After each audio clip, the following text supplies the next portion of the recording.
Hai hai semua, halo Sobat Coblak Suweng, gimana kabar kalian hari ini? Wow, Minggu pagi, lagi pada sibuk apa nih kalian semua di rumah?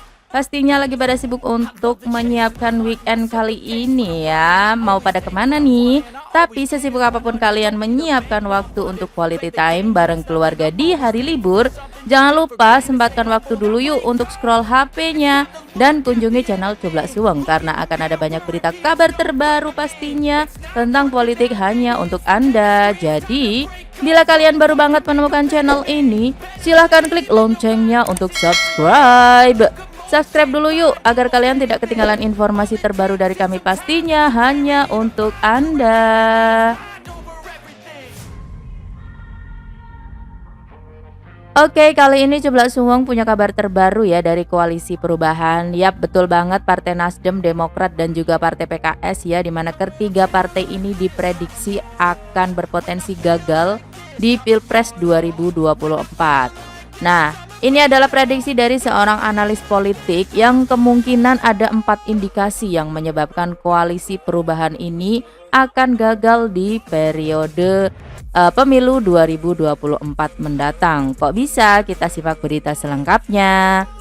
Analis politik dan Direktur Eksekutif Al-Jabar Strategik yaitu Arifki Caniago mengatakan bahwa rencana Koalisi Perubahan mengusung Anies Baswedan sebagai capres di Pilpres 2024 sangat berpotensi gagal. Di sini Arifki pesimis ya, koalisi yang terjadi antara Nasdem, Demokrat dan PKS itu bisa terwujud. Jadi ini pesimis ya kalau misalkan Koalisi Perubahan ini bakal terwujud. Rencana Koalisi Perubahan untuk tahun 2024 ini berpotensi menjadi wacana yang hanya menjadi rencana besar saja, kata Arifki pada Sabtu 28 Januari 2023. Indikasinya adalah, kata Arifki ya, bahwa pada saat Partai Demokrat menyatakan keseriusannya terhadap Koalisi Perubahan, justru Partai Nasdem ini menyambangi sekretariat bersama atau sekber Partai Gerindra PKB di Jakarta pada Kamis 26 Januari. Ini indikasi pertama. Di saat Partai Demokrat serius nih ya, udah serius-seriusnya, Partai Nasdem malah menyambangi sekber Partai Gerindra PKB. Dan ini yang mungkin bisa banget memicu kegagalan untuk Koalisi Perubahan gitu ya.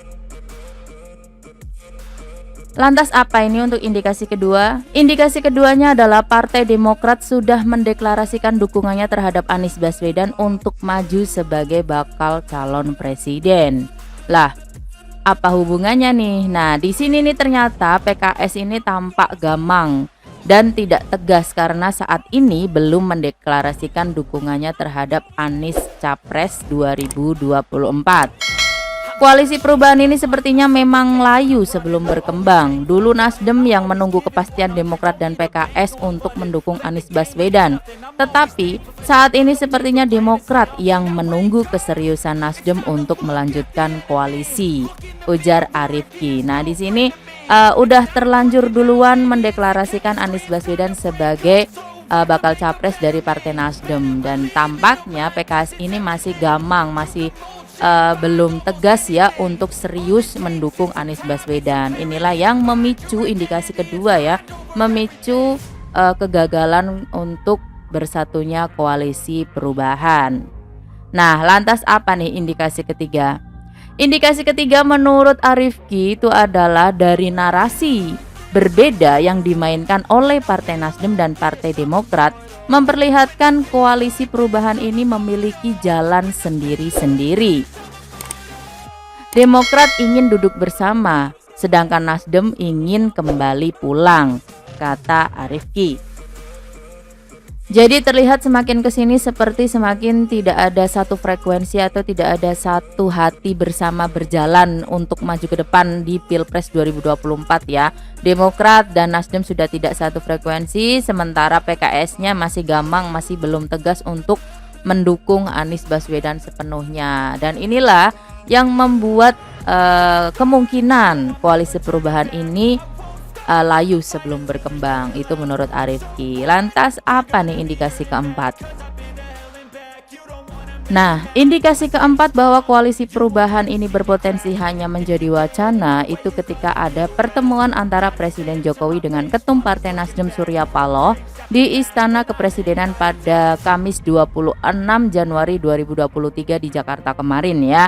Nah, di sini Arifki menduga ada keraguan sekaligus peluang lain dari Partai Nasdem dalam melanjutkan koalisi perubahan yang disebabkan adanya kabar perombakan atau reshuffle Kabinet Indonesia Maju yang mengarah kepada menteri dari Partai Nasdem.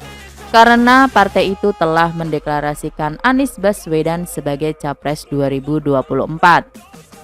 Pertemuan Surya Paloh dengan Presiden Jokowi kemungkinan bisa menjadi sinyal bahwa kedua figur itu baik-baik saja atau ada kepentingan lain yang menyebabkan kedua tokoh ini kembali membuat kesepakatan ulang.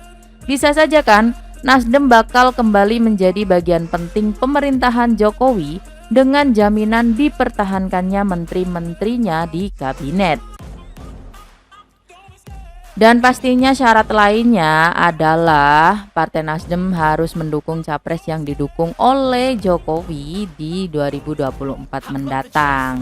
Ini adalah prediksi dari Arifki ya. Rupa-rupanya pertemuan antara Surya Paloh dengan Presiden Jokowi di Istana Presiden kemarin ini membuat kecurigaan gitu ya. Jangan-jangan Partai Nasdem ini membuat kesepakatan ulang ini dengan Presiden Jokowi karena ada kabar perombakan atau reshuffle yang mengarah kepada menteri-menteri dari Partai Nasdem tersebut yang membuat Surya Paloh ingin mempertahankan menteri-menterinya di Kabinet Indonesia Maju, dan kesepakatannya mungkin Nasdem harus mendukung capres yang diusung oleh Jokowi di 2024, dan ini adalah indikasi keempat yang memungkinkan untuk koalisi perubahan ini batal di Pilpres 2024 mendatang. Gimana nih menurut kalian? Silahkan tulis di kolom komentar ya. Dan for your information atau sebagai informasi tambahan aja ya, bahwa sebelumnya di Kamis 26 Januari Ketua Umum Partai Demokrat Agus Harimurti Yudhoyono atau AHY ini sudah resmi ya untuk mengumumkan partainya mengusung Anies Baswedan maju pada Pilpres 2024 mendatang. Jadi satu pihak sudah menunjukkan keseriusannya ya, tinggal PKS gitu. Nah, di sini bagi Demokrat, Mas Anies adalah tokoh perubahan dan perbaikan, kata AHY. AHY ini juga menegaskan dan menyerahkan sepenuhnya kepada Anies untuk menentukan sosok bakal calon wakil presiden atau cawapresnya yang akan mendampingi dirinya pada Pilpres 2024. Jadi di sini Demokrat sudah menyerahkan sepenuhnya, sudah ikhlas ya untuk siapapun yang akan jadi cawapres Anies Baswedan, terserah Mas Anies saja, ini kata AHY.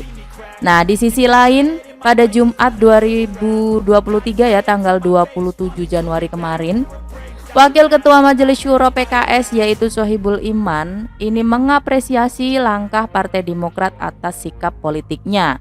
Di sini PKS pun masih dalam proses pematangan dukungan di internal partai, dan seperti sudah disampaikan yaitu masalah deklarasi partai per partai tergantung proses internal masing-masing partai dan kami menghormati hak tersebut, ujar Sohibul Iman. Nah, jadi di sini tinggal partai PKS-nya sendiri ya yang mau menentukan langkahnya kemana nih, karena Partai Demokrat sudah fix untuk mendukung Anies Baswedan. Jadi gimana nih menurut kalian? Silahkan tulis di kolom komentar apakah benar sesuai prediksi Arifki, atau mungkin kalian punya pendapat lain. Silahkan tulis di kolom komentar. Jangan lupa LKS like, comment, share, dan support selalu channel Coblak Suweng. Dadah, bye-bye.